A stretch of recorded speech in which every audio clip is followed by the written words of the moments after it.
Hello, नमस्कार, आदाब। मेरा नाम है आरजे राज। आप देख रहे हैं 1439th episode of Nagpur's most happening Facebook live and Spotify show, जिसका नाम है राज की बात विमेन ऑफ द ईयर के साथ। महिला वो जो ना ही सिर्फ अपने क्षेत्र में, अपने प्रोफेशन में आगे बढ़े, लेकिन उनके साथ समाज भी आगे बढ़े। वो महिला जिन्होंने अपनी सब जिम्मेदारियों को ध्यान में रखते हुए, उसके ऊपर में काम करते हुए खुद पर इतना काम किया कि वो आज समाज में एक स्थान प्राप्त किए हुए हैं। और ऐसी जितनी भी महिलाएं हैं, उनका सम्मान करने के लिए हम ये शो करते हैं।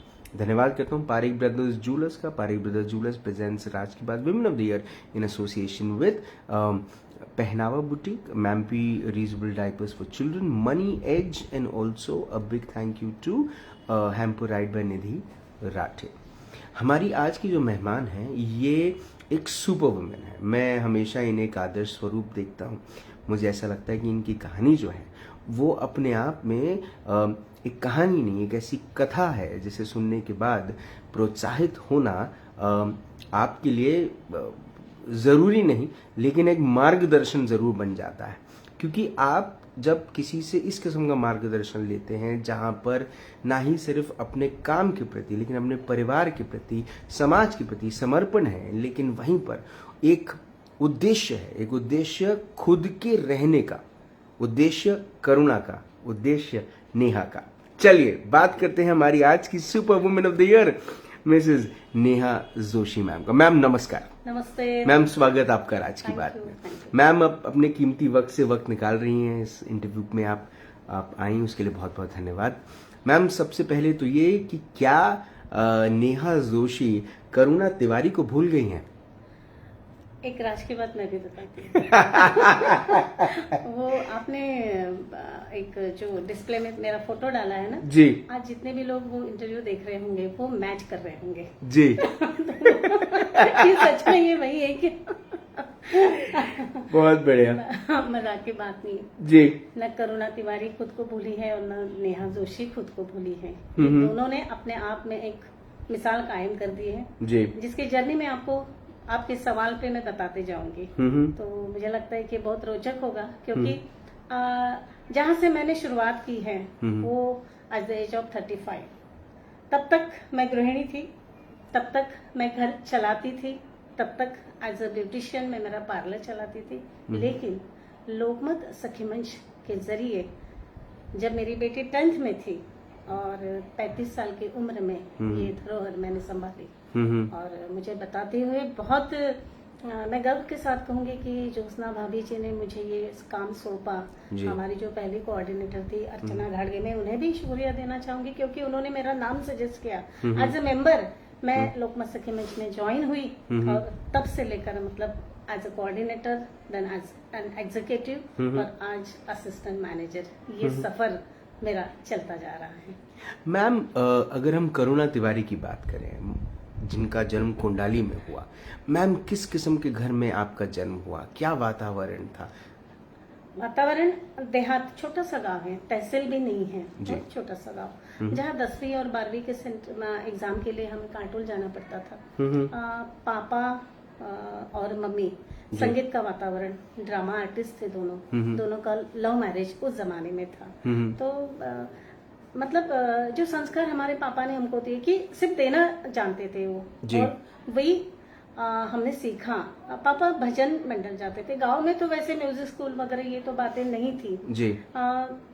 भजन मंडल थे और वो रात तक चलते रहते थे, तो मैं पापा के साथ जाती थी।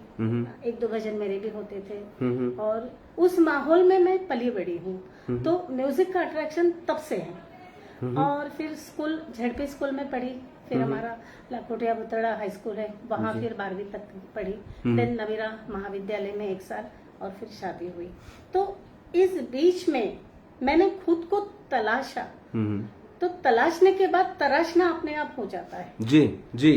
तो ये तलाशना और तराशना अगर आपको जम जाए ना, तो फिर आपकी जिंदगी वो उस मुकाम तक पहुंच जाती है जहां आप चाहते हैं। लेकिन जब छोटी थी तब क्या सपने थे, क्या बनना था, क्या करना था? सच में बताऊं जी। अभी जो मैं कर रही हूँ ना वही सपने थे। मतलब हमारे गांव में रामलीला वगैरह तब गांव में आते थे, टूरिंग टॉकीज थी, मुझे धर्मेंद्र बहुत पसंद थे, बहुत मैंने बहुत ही ज्यादा वो बचपन तो से- यमला पगला दीवाना के प्रेस कॉन्फ्रेंस में आपने पता चल ही देखा गया होगा, था, मैंने मैं वही था। तो जी। तो बचपन में सपने देखो, हमें सपने दिखाए जाते हैं, खुद जी। के सपने बचपन में नहीं होते। आजकल जो बच्चे देखते आ रहे हैं, जी। तब वो बचपन सिर्फ बचपन था, सपनों भरा नहीं था। जी। तो बचपन हमने जिया है। तो क्या था कि मुझे माइक का अट्रैक्शन था। जी।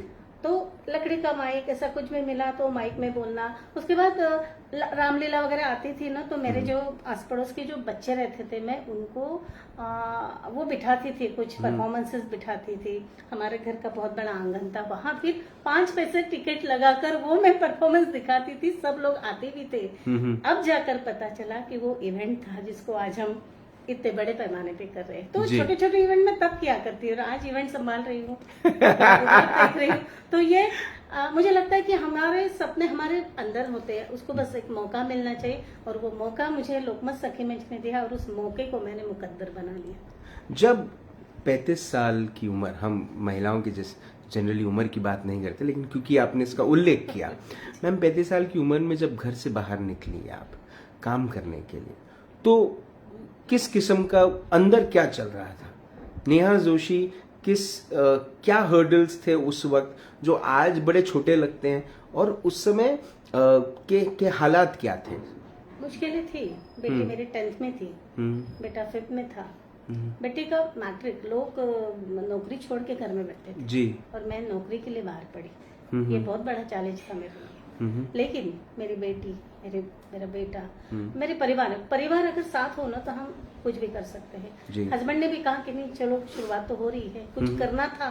पार्लर चलाती थी, लेकिन वो एक ऐसा ये नहीं था जो मुझे चाहिए था। जो मैं गाती अच्छा हूँ, मैं लिखती अच्छा हूँ, मुझे मतलब ये बातों का ऐसा शौक था, एक ऐसा कुछ तो भी ऐसा एक पैकेज कंप्लीट मुझे चाहिए था, जो ये जॉब में मुझे दिखा। एक्चुअली क्या हुआ, एक वनडे पिकनिक हमारी गई थी अग्रवाल फार्म हाउस में जी, और वहाँ अर्चना मैम थी कोऑर्डिनेटर तब, तो उनको कुछ शायद थोड़ा सा अनईजी महसूस हुआ, तो उन्होंने कहा कि आप थोड़ा सा संभाल लो। तो मैंने वो पिकनिक संभाली, और तब उन्होंने मुझे नोटिस किया, और जब उन्हें कुछ कारणवश लोकमत सखी मंच छोड़ना पड़ा, तो उन्होंने मेरा नाम रेकमेंड किया। तो वो मुझे मौका मिला, मैंने वो मौका एक चैलेंज समझ कर लिया, और मैंने कहा कि नहीं, मुझे ये मौके को हाथ से नहीं जाने देना चाहिए। मेरे साथ मेरे पास जो भी है, 100 नहीं 1000% मुझे जो भी देना है वो मैं दूंगी,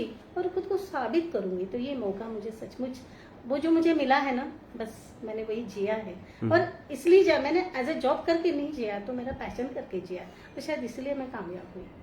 मैम, लोकमत समूह अगर हम जिस तरह से देखें, आदरणीय स्वर्गीय श्री जवाहरलाल दर्डा जी को सबसे पहले नमन करता हूं, और उसके बाद फिर बाबूजी विजय दर्डा जी की मेहनत आज एक अलग लोकमत को एक अलग पावरफुल मीडिया हाउस जैसा प्रेजेंट करता है। लेकिन पारिवारिक अखबार के तौर से भी लोग इसे देखते हैं, जहां पर ऐसी खबरें और ऐसी भाषा का इस्तेमाल होता है जो एक पूरा परिवार मिलकर पढ़ सकता है एक अखबार को, इंफॉर्मेटिव जिसको लिखे। मैम, ऐसे अखबार के साथ जुड़ना जहां पर पर्दे के पहले इस तरफ रहकर उसके दूसरे तरफ की बारे में ज्यादा कम सोचना, और उसके बाद फिर दूसरे तरफ से इस तरफ के लोगों के लिए सोचना, ये कितना चैलेंजिंग रहा? देखिए, बिना चुनौती तो हम कुछ भी नहीं कर सकते। चुनौतियाँ थी, मैंने कभी ऑफिस में काम नहीं किया था, तो वो ऑफिस का काम, फिर धीरे धीरे वो इवेंट को समझना, टीम वर्क बहुत, जैसे आपने आतिश का भी नाम लिया जी, आतिश और मैं तब साथ ही लगे थे, हमारे नौकरकर सब थे तब, और भाभी जी का तो सपोर्ट था ही जी। धीरे धीरे काम सीखना पड़ा, सीखी। लिखना तो जानती थी मैं, बोलना भी मुझे आता था, वो पार्ट तो दिक्कत नहीं थी, लेकिन एक ऑफिस में काम करते, एक ड्यूटी करते वक्त हमारे पास जो भी चैलेंजेस आते थे वो मुझे फेस करने पड़े। हाँ, लेकिन जैसा आपने परिवार का उल्लेख किया, लोकमत सच में मैं बहुत भाग्यशाली हूँ, कि लोकमत जैसे संस्था में मैं काम कर रही हूँ, और इसका आप अनुमान लगा सकते हैं, आज 22 साल से मैं लोकमत में हूँ। इससे बड़ी क्या मिसाल मैं आपको दूं कि मुझे छोड़ने की इच्छा ही नहीं होती। ये इतना अच्छा परिवार है, खासकर विजय बाबू हमारे जो है ना, उनको इतनी बातें याद रहती है, और वो अच्छी बात हमेशा उनको याद रहती है, और वो अच्छी बात हमेशा जब भी हम कभी दिखते तो वो बराबर बात करते, उसका जिक्र करते कि तुम्हारी तबीयत तब खराब होती तो क्या हुआ। मतलब उनका इतना ख्याल रहता है। और ये एक हमारी, मैं इसीलिए बोल रही हूँ कि हमारे जो विजय बाबू है वो मालक नहीं पालक है। एक नाम मैं ज़रूर जिसके ऊपर मैं चाहूँगा कि आप अपनी यादें उनके साथ ज़रूर हमें शेयर करें। वो नाम जो मुझे ऐसा लगता है कि आपके दिल में के अंदर बिल्कुल हमेशा कहीं ना कहीं धड़कन बन के धड़कता है, वो नाम है स्वर्गीय ज्योत्सना दल्ला जी का। सवाल ही नहीं, मैंने पहले ही नाम लिया कि भाभी जी ने मेरे ऊपर जो उनका और मेरा रिश्ता कैसा था। मतलब जब मैं ज्वाइन हुई तो वो पहले तो आप वगैरह बोलती थी, हाँ बोला नेहा, मैंने जब भी फोन करती थी, हाँ बोला नेहा, काय काम आहे। मैं बोलती थी भाभी जी ये ऐसा ऐसा, अरे हो ना, मग तुम्हाला कसं वाटतं, हा इव्हेंट करायचा का आपण। मग मी भाभीजी येऊ का मी बंगल्यावर तुम्हाला समजवायला, अगं नाही ना, फोनवर सांग ना, कशाला येते। मतलब यहाँ से हमारा सफर शुरू हुआ। संगीत मतलब कितना उनको ज्ञान था संगीत का।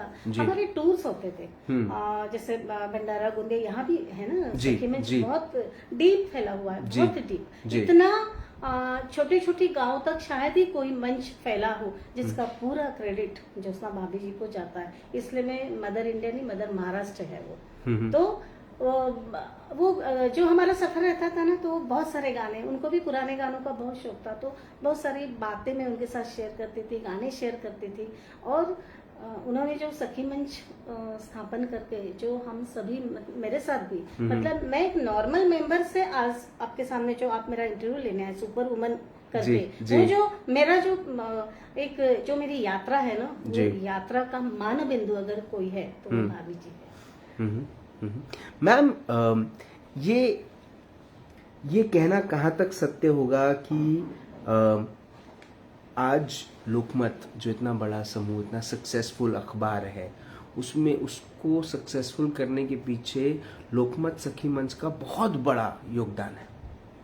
ये बात आप डिनाई नहीं कर सकते, क्योंकि इवेंट के माध्यम से देखिए, ये जो गणित है ना अखबार का, आड और ये सब, ये अलग है, लेकिन इवेंट के जरिए अगर हम हमारे जितने भी, समझो एक इवेंट है और उसमें 1,500 लोग, हमको एक पता है कि ये आने वाले हैं, वो 1,500 लोग जो इवेंट देखते हैं, वो इवेंट घर को लेकर जाते हैं जी। वो इवेंट वो घर में डिस्कस करते हैं जी। फिर वो इवेंट घर में डिस्कस होने के बाद उनके जो परिवार वाले वो बाहर जाते हैं और फिर वो भी डिस्कस होता है। तो ये इवेंट के जरिए हम डायरेक्ट दिल से जुड़ते हैं, दिल तक पहुंचते हैं। और ये बात मतलब मुझे लगता है कि लोकमत सखी मंच की यहाँ बहुत बड़ी भूमिका है, बहुत बड़ी भूमिका है। जब महिलाओं को अपलिफ्ट करने का काम आता है, उन्हें अपग्रेड करने का काम आता है, उन्हें कोई चीज़ों को लेकर अवेयर करने का काम आता है, लोकमत सखी मंच हमेशा has been the front runner. But ma'am ऐसे कौन से ऐसे मुद्दे हैं जिनको आपको ऐसा लगता है कि अभी भी कहीं ना कहीं समाज में उन चीज़ों को लेकर अभी भी अवेयरनेस ज़्यादा नहीं है, या लोकमत सखी मंच को के माध्यम को लेकर भी आपको ऐसा लगता है कि इनके ऊपर में कुछ और हमें काम करना होगा? मैंने बोला अभी तक, मतलब अभी हम आधे सफर तक पहुंचे हैं, अभी भी वहां तक नहीं पहुंचे जो बात होनी चाहिए। हमारा प्रयास जारी है, इतना प्रयास काफी नहीं है, सिर्फ लोकमत सखी मंच ने प्रयास करना जरूरी नहीं है। तो लोकमत सखी मंच के साथ बाकी भी समाज में जितनी भी कुछ महिला मंच है, जितने भी मंच है, उन्होंने एक साथ अगर ये जिम्मा उठा लिया तो मुझे लगता है कि कुछ हद तक हम इसको कंट्रोल कर सकते हैं। छोटी सी बात बताती हूँ, मैं जा रही थी उमरेड तक, बस से जाना, अभी इतना नहीं ये था, उमरेड नहीं, सॉरी माहौर, रेणुका देवी का माहौर है वहाँ, उमरखेड़ वाला जी। तो एक बूढ़ी औरत पास में बैठी थी और बार बार मुझे पूछ रही थी कि ताई हे गाँव आलं का, 15 मिनट बाद और ताई हे म्हटलं मी सांगते ना, तो कंडक्टर है, तो सांगेल ना तुम्हाला, उठवेल. 4-5 बार उसने इतना, उसकी आंखों में इतनी करुणा थी कि मुझे सोच कर ऐसा कि ये ऐसा बार बार क्यों पूछ रही है. तो मैंने उसको वहां जाके पूछा की आज भी तुम्ही म्हटलं वारंवार का बरं असं मला विचारतात आहे. उसने जो जवाब दिया ना, तो सच में आंख में पानी आया. उसने कहा बाई माझी सून तिकडे बसलेली आहे म्हणे आणि तिला मी नको आहे म्हणे, वो मेरे को कहीं भी उतार देंगी बोले और खुद चली जाएगी. अरे बाप. इसलिए मैं बार बार पूछ रही हूँ. तो ये हमको, ये जो है ना, ये भावना हमको निकाल देनी है. तो ये भावना अगर हम निकालने की अगर कोशिश करें तो उसमें सबका साथ बहुत जरूरी है. और ये हम औरतें ही थोड़ा सा, जो बोलते हैं ना कि हम औरतें औरतों के दुश्मन है, तो हर घर में अगर थोड़ा सा बुजुर्गों का सम्मान हो, प्यार बांटना हो. भाभी जी हमेशा कहते थे की सिर्फ सगळ्याला मिळतं असं नाही, सगळ्यांना मिळतं असं नाही. काही गोष्टी अपूर्ण असतात, पण त्या पूर्णत्वाकडे नेण्यासाठी आपल्याला पूर्ण प्रयत्न करावे लागतात. तेव्हा कुठे आपल्याला ते पूर्णत्व मिळतं किंवा ते समर्पण आपल्याला मिळतं, तेव्हा समर्पित करावं लागतं. तो ये कुछ जो बातें हैं ना हमारी जिंदगी के प्रति, क्योंकि जिंदगी आसान नहीं होती, मुश्किलें हैं, लेकिन अपना हक संग भी जमाने से छीन पाओ तो कोई बात बने. क्या बात. ये जो पूरा एक 22 साल का अगर हम एक करियर ग्राफ देखें तो ये बिल्कुल हार्ट बीट जैसा है, ऊपर नीचे चलता रहा है. सबसे इंजॉयफुल मोमेंट कौन से रहे? बहुत है, आप हंसेंगे. जी. मैं नेपाल गई थी. नेपाल में हमने बहुत ही कम खर्च में सखी मंच का टूर हमेशा जाता है. बहुत ही रिजनेबल चार्जेस में हम लेके जाते हैं मेंबर्स को. कश्मीर गए हैं, फॉरेन गए हैं. तो नेपाल का तब टूर था 5-5.5 हजार. काठमांडू, पशुपतिनाथ ऐसा. तब शायद मुझे 3-4 साल हुए होंगे. तो मैं आपको एक हंसने वाला भी सुनाऊंगी और एक थोड़ा सा इमोशनल भी सुनाऊंगी जी. तो तब ना लेडीज, और पहला उनका शायद हवाई सफर था, मेरा भी पहला था जी. तो काठमांडू ते पोखरा ऐसा कुछ वो फ्लाइट का था, आधे घंटे का.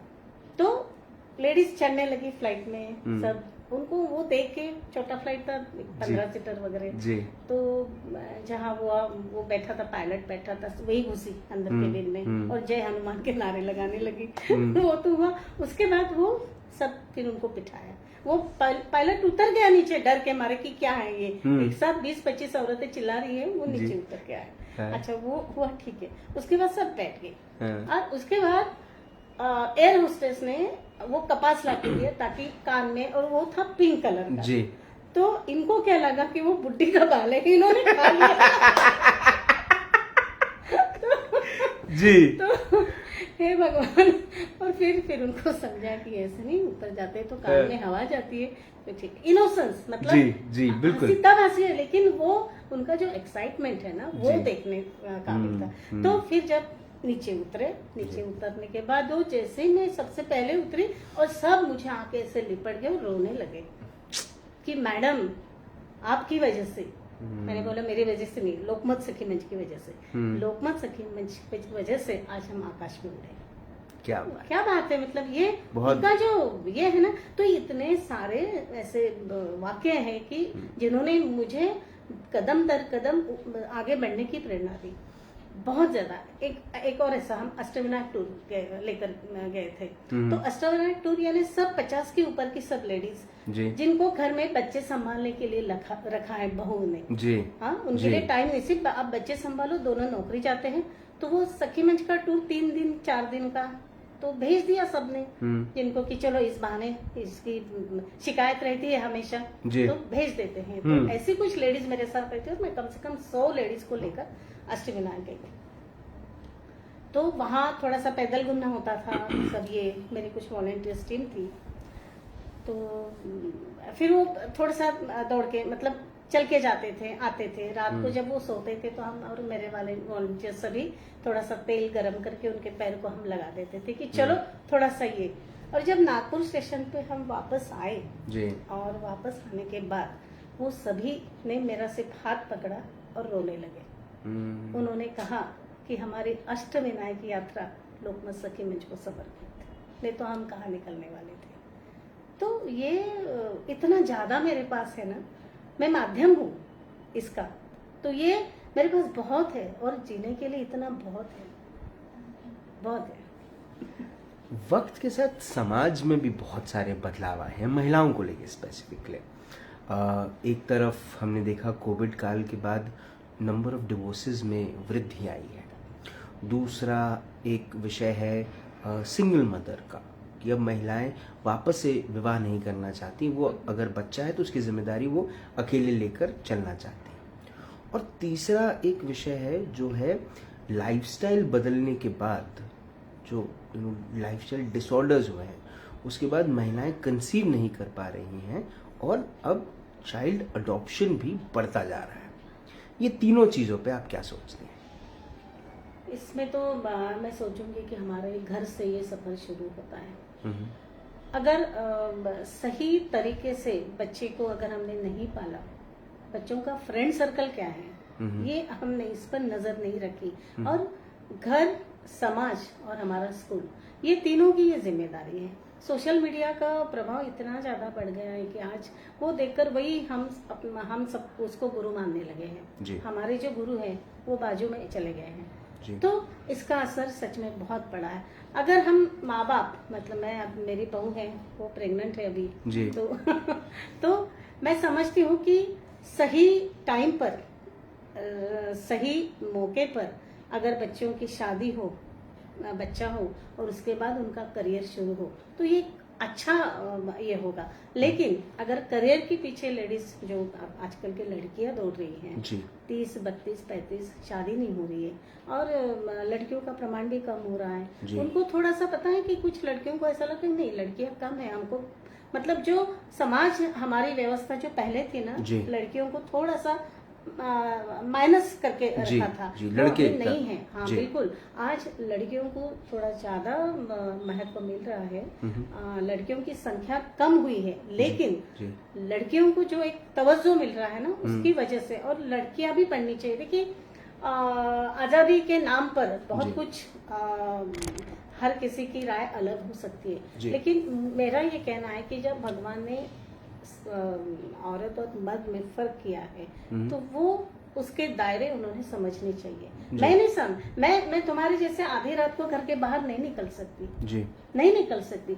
इसको बदलने में बहुत टाइम लगेगा और 50-60 साल लग जाएंगे, है ना। तो मुझे मेरी जो एक मर्यादा नहीं बोलूंगी, लेकिन मुझे मेरी कैपेसिटी समझनी चाहिए। मैं कहाँ तक जा सकती हूँ ये मुझे समझना चाहिए।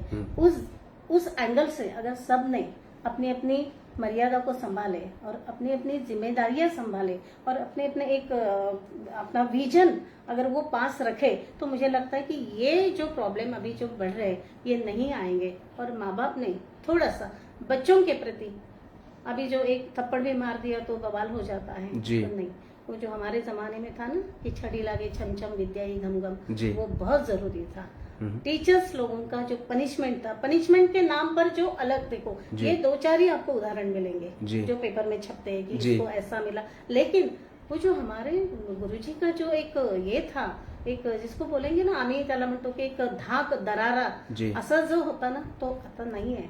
म्हणजे गुरुजींना ना आम्ही घाबरायचो, त्यांना आम्ही ते असे दिसले गल्लीत की आम्ही इकडे पळायचो, ते आता नाही राहिलेलं आहे। प्रत्येकाशी तुम्ही फ्रेंडली राहूच शकत नाही। आई आणि मुलगी म्हणतात मैत्रिणीसारखं राहा, नाही, कुठलीही मुलगी आईला एक तरी गोष्ट अशी असते की जी नाही सांगू शकत, जी फक्त मैत्रिणीला सांगू शकते। त्यामुळे या नात्यातलं जे डिस्टन्स आहे ना, ते प्रत्येकाने सांभाळायला हवं, तेव्हा कुठेतरी बॅलन्स होईल। तुम्ही प्रत्येकच गोष्टीत म्हणाल की फ्रेंडली राहा, नाही, फ्रेंडली राहण्याचा अर्थ सुद्धा समजून घ्यायचा।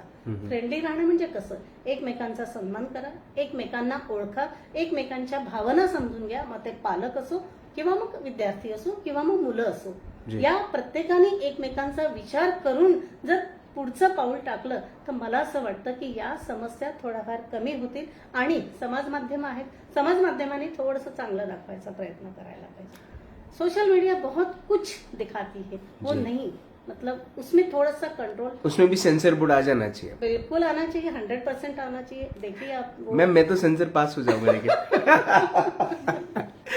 एक बात और, जो क्योंकि आपने इंटरव्यू में वो बात आपने वो एक्सपीरियंस शेयर किया, जो 4 धाम वाला जो एक्सपीरियंस था, अष्टविनायक। जी, अष्टविनायक यात्रा वाली जो बात आपने कही, सोशल सिक्योरिटी को लेकर हम बात जब करते हैं, स्पेशली ये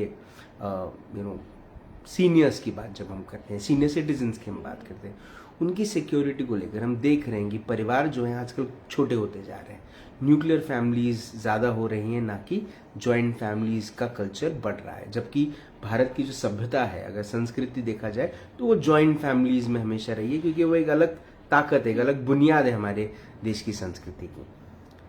सोशल सिक्योरिटी को लेकर क्या सोचते हैं आप? बहुत बड़ी बात है ये, और मैं अगर इसमें कुछ कहूँ और उसका अगर गलत जी, ये हो जी, जाएगा जी।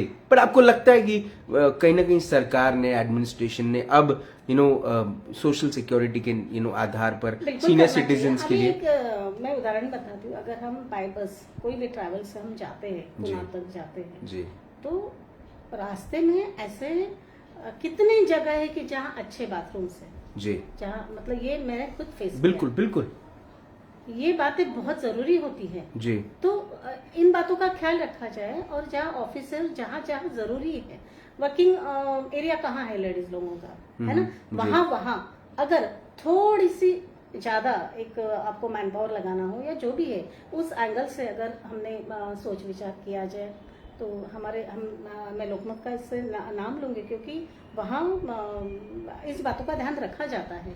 तो अगर महिला पत्रकार है तो वो अगर रात को ड्यूटी नहीं देते हैं, मतलब ये बातें हैं ना, ये थोड़ा सा अगर ध्यान रखा जाए ना, तो छोटी छोटी बातें हैं, वो लेडीज को भी अच्छा लगता है, महिलाओं को भी अच्छा लगता है कि नहीं, सरकार ने हमारा विशेष ख्याल रखा है। तो मैं तो ये बिल्कुल कहूंगी कि जो ट्राइबल्स जिस अभी तो समृद्धि बना है, वहाँ तो रुकने का सवाल नहीं, कम समय में हम पहुंच जाते, लेकिन कुछ ऐसे सफर है बहुत बीच में अभी सोशल मीडिया पर वायरल हुआ, कहीं बस स्टेशन पे क्या क्या सुविधा है, कुछ मतलब वो फोटो के साथ वो वायरल हुआ है। तो यहाँ सरकार ने ध्यान रखना चाहिए, बेसिक नीड है, पर इसके साथ बाकी की भी नीड से वो बोलेगी और करवा के लेगी, ये ध्यान देना चाहिए। वृद्धाश्रम भी बढ़ते जा रहे हैं, क्या सोचती है?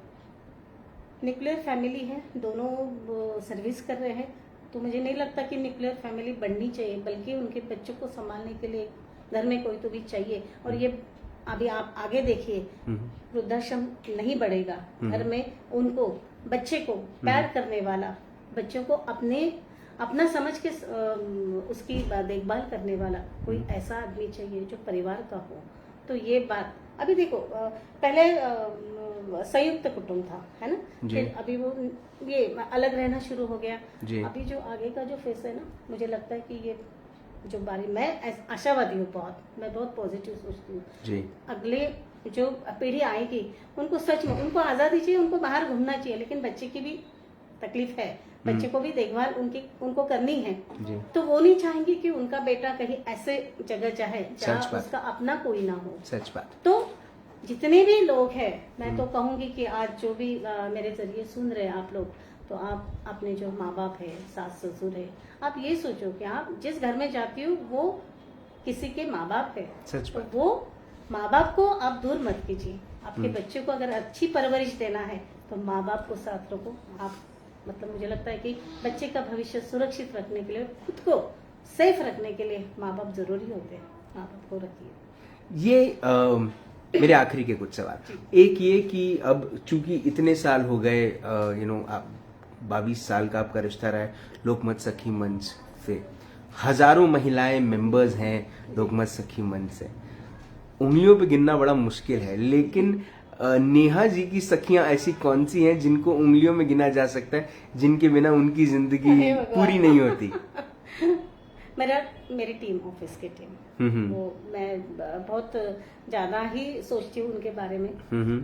आतिश है, प्रमोद है, मेरा कलीग है, प्रमोद पारधी हैं, अश्विन है, पूनम है, अनुश्री है, फिर हमारा संजू करके है, वो बॉय है हमारा, लेकिन इतना केयरिंग है, वो है।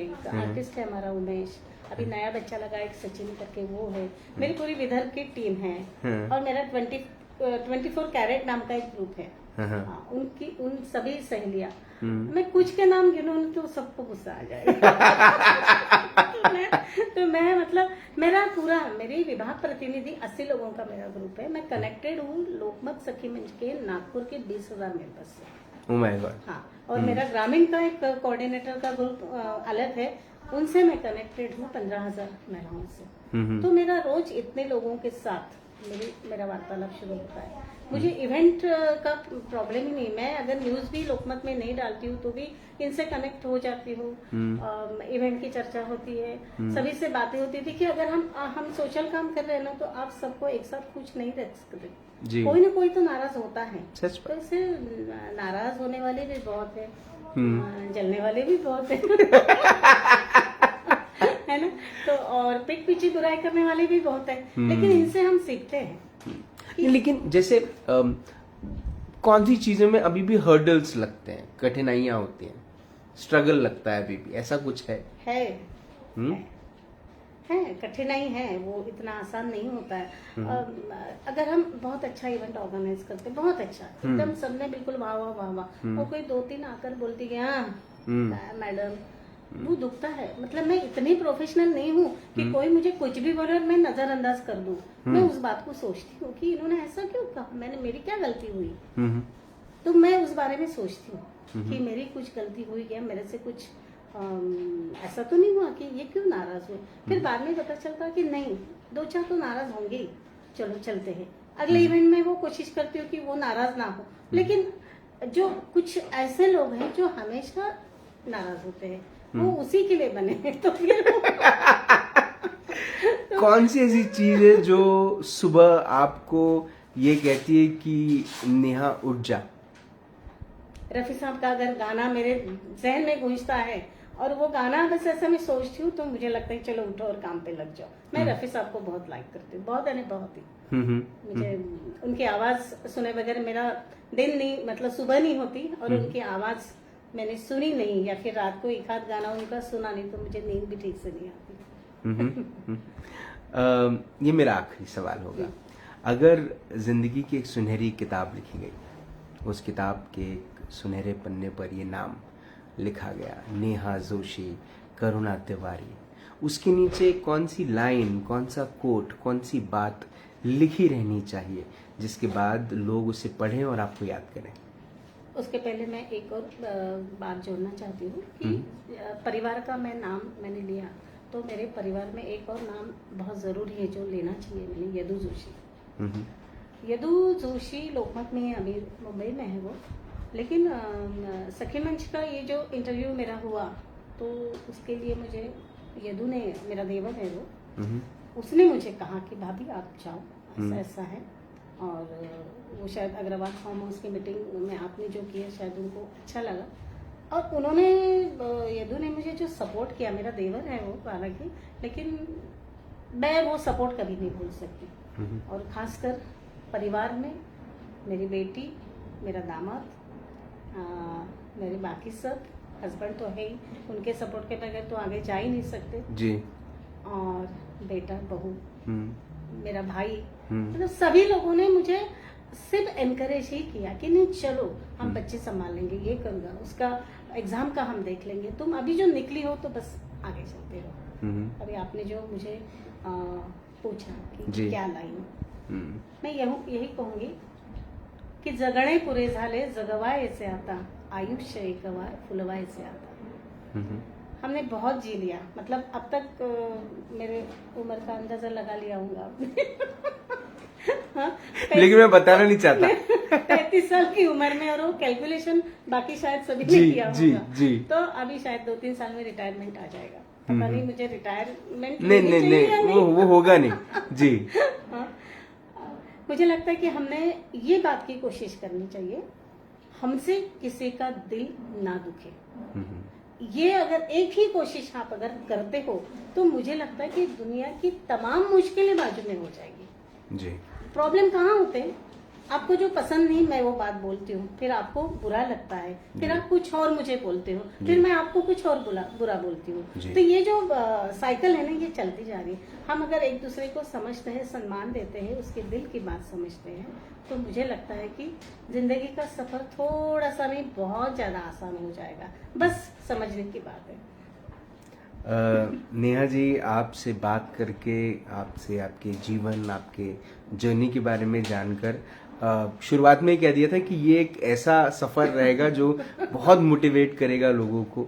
महिलाएं इसे देखेंगी, ये हज़ारों लोगों तक ये एपिसोड जाएगा, वो मेरा विश्वास है, क्योंकि बहुत सारे लोग इसे शेयर भी करेंगे। लेकिन एक चीज़ जो है, जो आपकी सबसे मुझे बहुत हमेशा से, मैं आज आपको मैं तकरीबन 15 साल से जानता हूँ, तो मुझे ऐसा लगता है कि जो जब भी आपसे मैं मिलता हूँ, एक अलग ही पॉजिटिविटी मिलती है। मुझे तो ऐसा लगता है कि आपसे बाकी सबसे मिलने से पहले अगर कोरोना वायरस आपसे मिल लेता तो वो भी पॉजिटिव हो जाता, है ना? तो अच्छा, आपने अभी जो बताया ना, मुझे बहुत बार कोरोना ऐसा बोलते थे। मुझे भी कोरोना हुआ था, मरते बची हूँ, लेकिन आ गई इतनी सारी दुआएं जो साथ में। बिल्कुल।